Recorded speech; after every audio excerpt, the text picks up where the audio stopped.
Welcome to the waterfowl den. No, this is not RD tonight. He couldn't be with us, and he asked me to sit in for him, so I told him I would sit in for him tonight. Uh, I hope everybody's having a good week. Happy Wednesday. The South finally got some cold weather, some really cold weather, not weather we're normally used to this early. Uh, he had a couple things he wanted me to talk about tonight, and I was going to talk about two or three things. I was going to talk about some college football. How crazy is the playoffs right now? I don't think anybody knows exactly what's going to happen just yet, but it has been a crazy 2 weeks.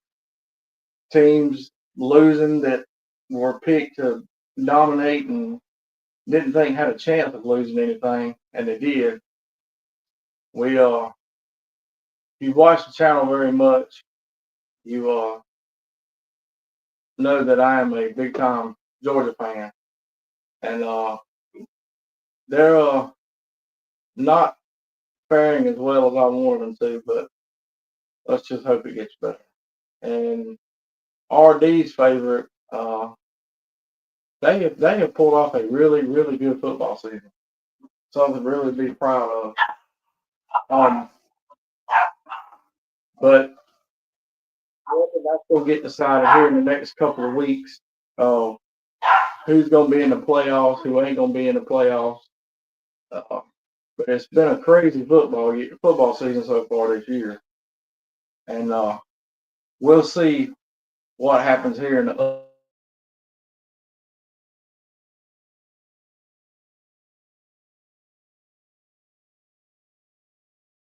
turn out really good.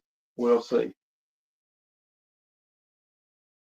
One of the other things that I had told was the waterfowl season, weather. So far this year, it's been not terribly cool here until the last week or so. We've got some really cold weather the last week, and I've been a couple of times. I've just got off of a 8-week long 612 outage, and that ended 2 weeks ago, and I was more than happy to get off of it. But we the last week and a half anyway, we've had some really cold weather that we usually don't get quite this early in the waterfowl season. It's been very kind of refreshing for us to get something like that this early in the season. Our season went out Sunday. The first season went out Sunday, and this year it's only going to be out for 1 week, and ours actually comes back in Saturday. But we had two pretty good hunts so far this year. The first one was decent. The second one saw a lot of birds, a whole lot of birds, and did pretty good both mornings, but did really good the second morning. And I know he's been having a real good season. He did real good during teal season, and he's sent me some pictures, and I feel quite sure y'all will get to see the video sooner or later. But he's him and his buddies have done really good this year in Carolina. Their season is out right now, and I think theirs comes back in the 12th. I think is what December 12th. But I'm sure he's gonna have some upcoming videos on some of his hunts, and maybe he can get some of his buddies to get on there with him and do some more talking like they did last week. But I've talked to several people up north that wasn't having any birds, and all of a sudden they got some cold weather and they had birds everywhere. And I know the migration's on because I've talked to several people that were further south, some in Louisiana and Alabama and stuff, and I know they've been getting a pretty good bit of birds in. I'm not sure that it's full blown migration yet, but I think this last little cold snap we had up north and that ended up coming all the way down south with us, I'm sure it's going to get a lot of things to move. And I know some guys in North Carolina that was starting to see birds last week. I hadn't talked to any of them since last week, but I know they were seeing some birds last week. But it's been a good year so far. We like I said, we had a real good weekend last weekend. Um, had some few unexpected things that went on during the weekend, as you could probably expect. But um, it's been a good season so far. Had a good time. That's why I used to be a big time deer hunter, and I still like to deer hunt. I haven't been this year at all because me working the schedule that I was working not too long ago, it just didn't permit it. But we'll see how things go uh, here in the next couple of weeks, whether I get to try to do some of that or not. Y'all have to forgive me. I am not the IT expert that RD is, so I'm a wrench turner, not an IT specialist. So y'all just have to bear with me on that. But he'll be back with us next week, so he can. I'm sure he'll have us some stories uh, from some of his hunts already this year. But yeah, he wanted me to talk some about the waterfowl season and the weather. But like I said, it's been a real good year. Um, we I'm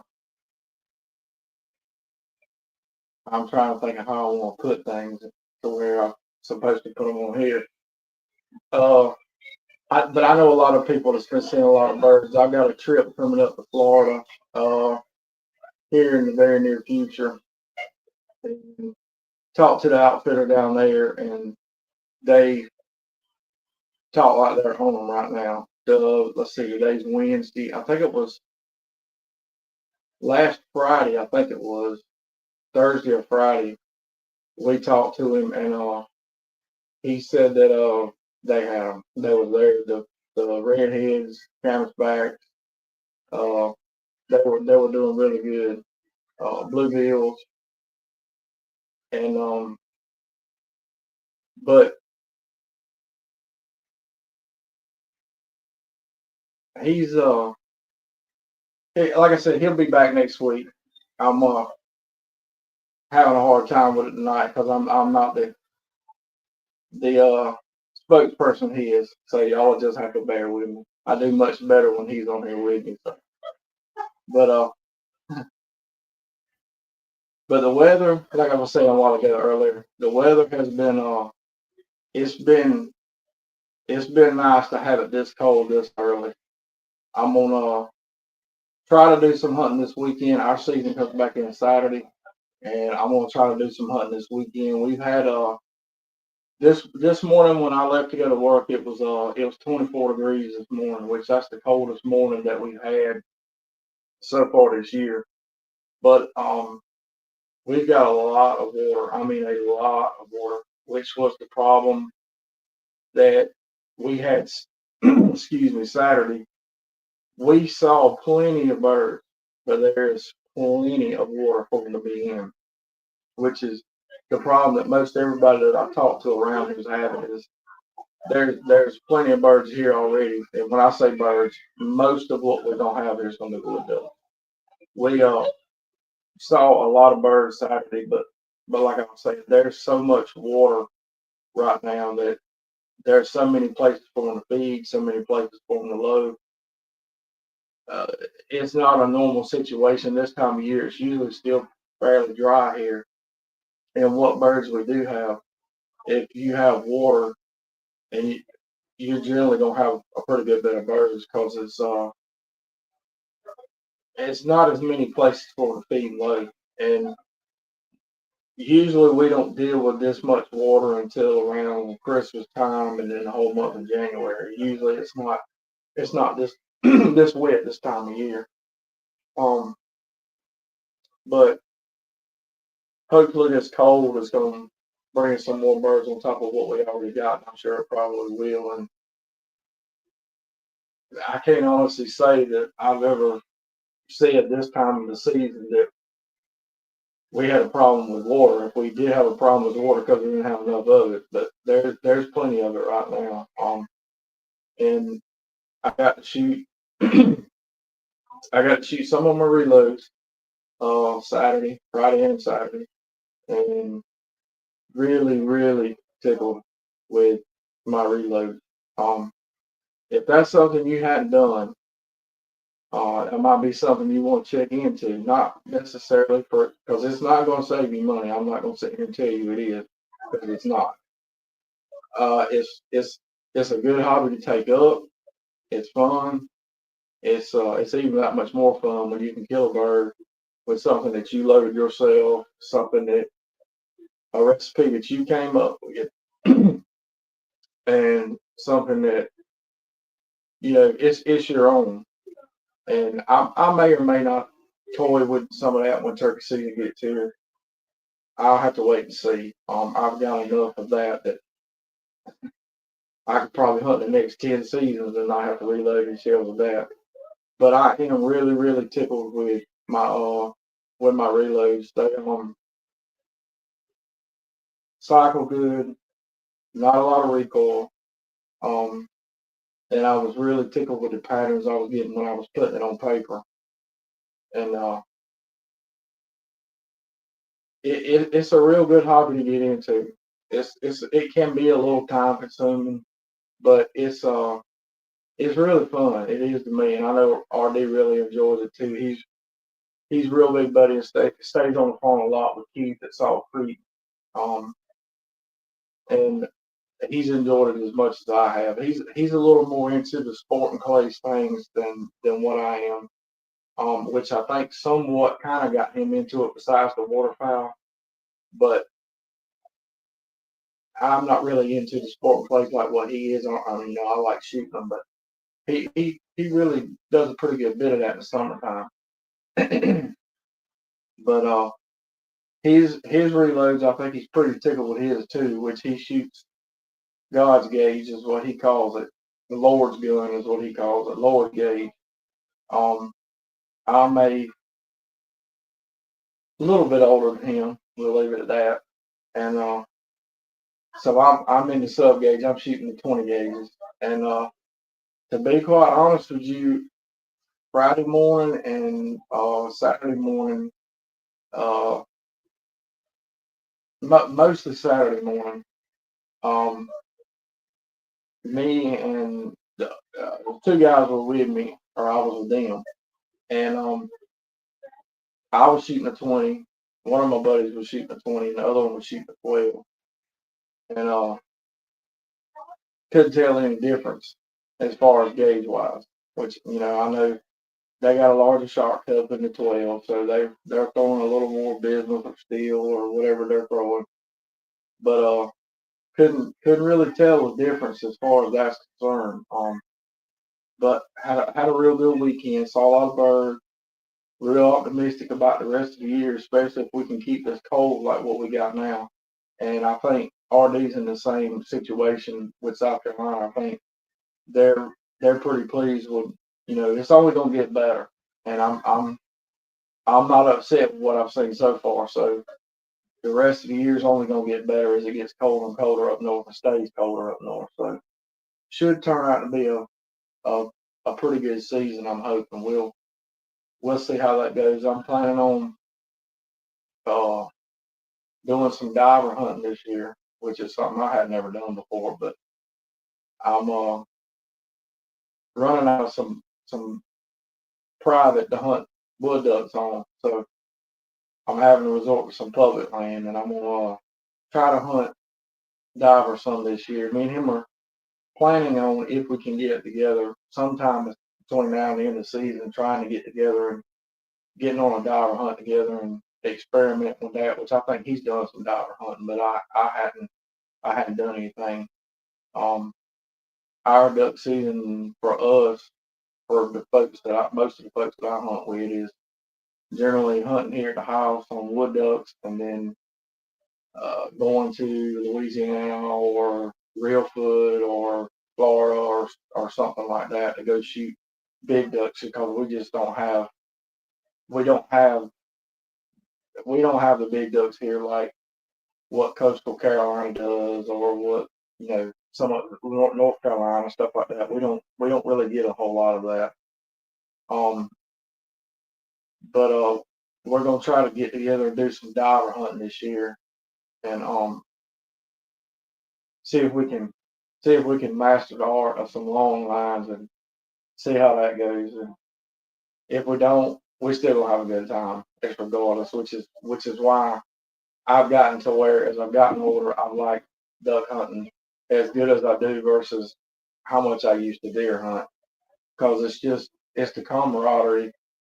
Uh, you could sit there and cut up with one another, and when you're deer hunting, it's quiet, and paying attention, and it's not the fun that the duck blind is.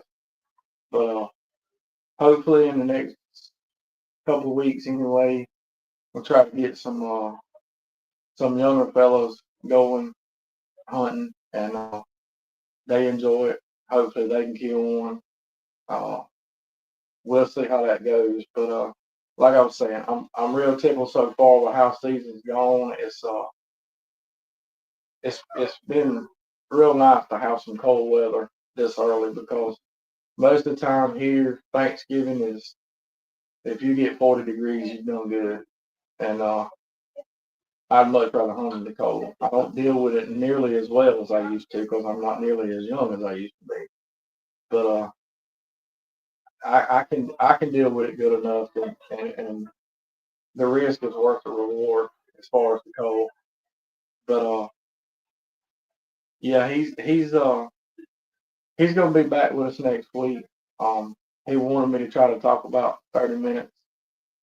I don't know that that's gonna happen. We'll see, but I, I'm not the how would you word it? I'm not good at getting in front of people and talking amongst a big group of people. So this does make it a little easier because y'all aren't sitting right in front of me. But I'm not as bubbly a personality as what he is. I guess we'll just leave it at that. He's much better at this than I am. But y'all send us some comments. Let us know how y'all season's going. I know there's some people that probably already commented on here tonight, but I don't have a setup like he does. I don't have the John boat, and I don't have the dual computer screens, and I'm not the IT guy he is, but we'll make do. We'll make do for him. But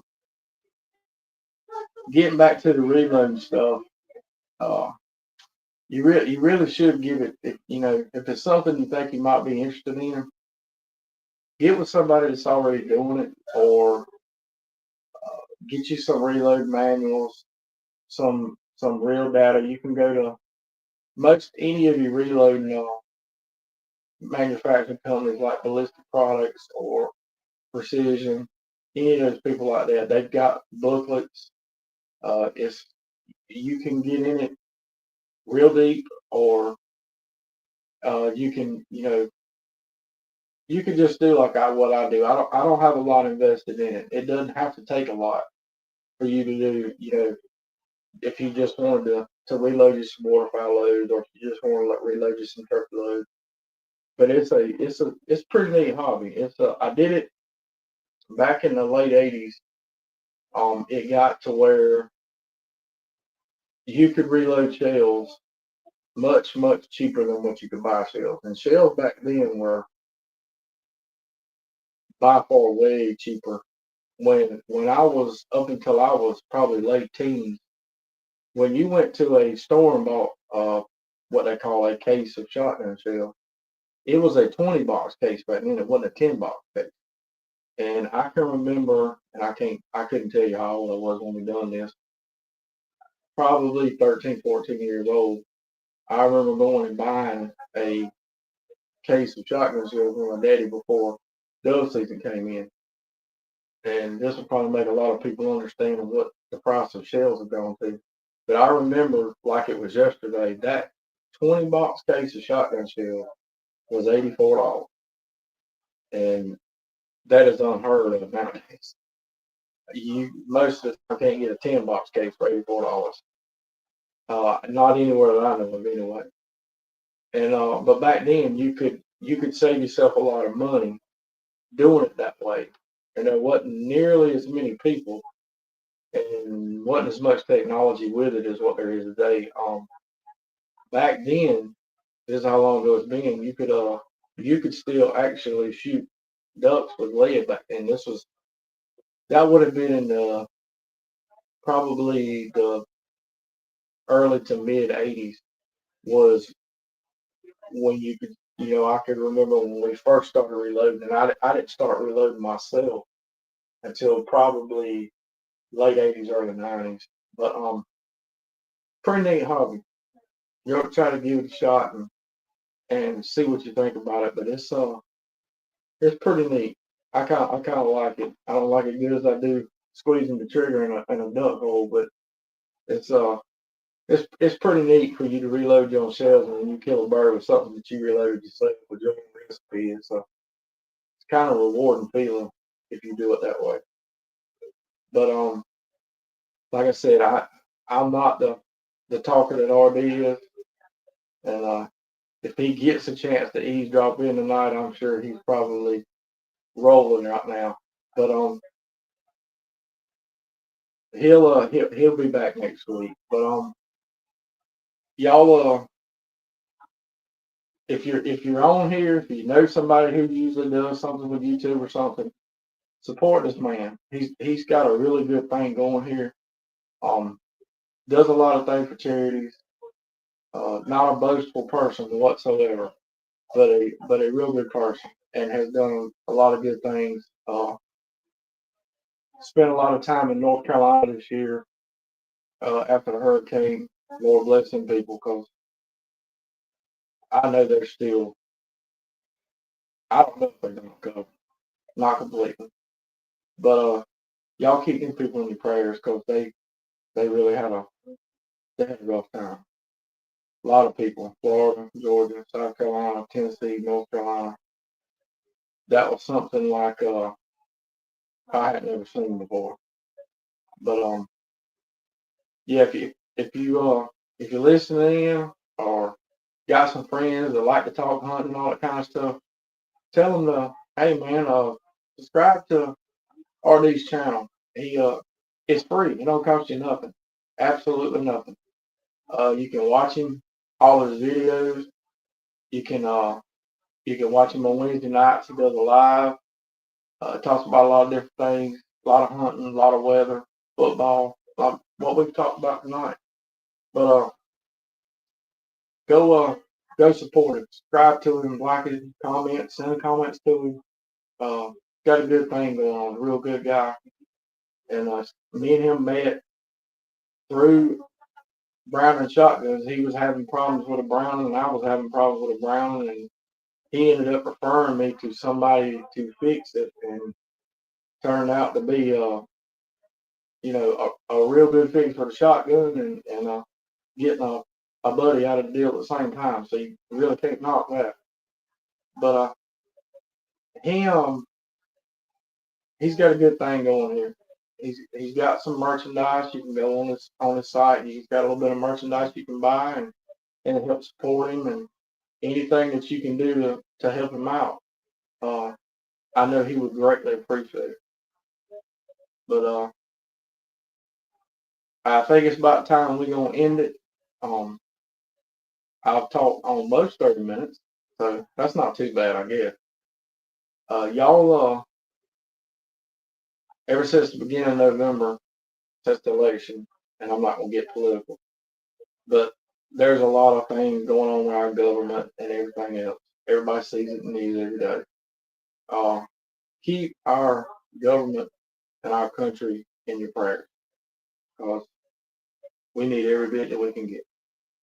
Keep our law enforcement, our firefighters, our first responders, keep them in your prayers. And most importantly, keep our military in your prayers because they're the ones who are on the line every single day doing what they do so that we can do what we love to do day in and day out in this country. So y'all please don't forget them. And hopefully y'all have had a good season so far. Hopefully you will have a good rest of the season. Be safe. Uh, look out for one another. Be courteous of one another. I've seen some videos of Arkansas. Look out for one another. We all love this sport of waterfowl hunting. Let everybody enjoy it. Don't try to get all of it. So he'll be back with us next week. Hope y'all have a good week. Be safe the rest of the week. And shoot straight. See y'all later. Matthew Knight with Satura Investors out of Charlotte. There's the information. The link to his website is scrolling across the banner down at the bottom, and it's also in the description. Today's episode is about helping business owners and working professionals like you who share a passion for the outdoors shooting sports, zeroing them in to their long-term financial goals. So if you need any information or contact or any other questions, contact Matthew. Also go check out Salt Creek Ammo. This triple curl TSS is some of the best TSS I have ever shot. This is for waterfowl edition. It's made for waterfowl. So if you're going to shoot a species that you've been chasing for a long time, don't use no cheap ammo. You pay good money to go on a trip. You got great guns. Don't cheap out on cheap ammunition. This TSS is amazing. It's got number 7s, number 8s, and he has number 9s. So go check out saltcreekammo.com. Here you will find any kind of ammo you're looking for. He has custom loads, TSS in 10 gauge, 12 gauge, 20 gauge, low pressure ammunition. You got Predator ammunition, turkey ammunition, anything you're looking for, give Keith a call. Also to the channel, Kicks Industries, most people will know them as Kick Chokes, has came on board, and I have done a bunch of series lately on waterfowl choke tubes, turkey choke tubes, deer choke tubes. So go check out Kick's website for all of the chokes that can fit your guns. Flint Ridge Hauling Service, LLC, has partnered up with the channel. It is your go-to provider for all your hauling needs. They are not just any hauling service. They are an active DOT interstate hotshot hauling provider. Flint Ridge Service, LLC, prides itself in its reliable transportation services. This team ensures that your cargo is delivered safely and on time no matter the distance. Whether you need to transport goods across the county or state line, they have the capacity and the expertise to meet your hauling needs. Equipped with a smooth riding 40-foot air ride equipped trailer and a max hauling capacity of 20,000 pounds, there's no load too big or too small that they can't handle. Look no further than Flint Ridge Hauling Service, LLC.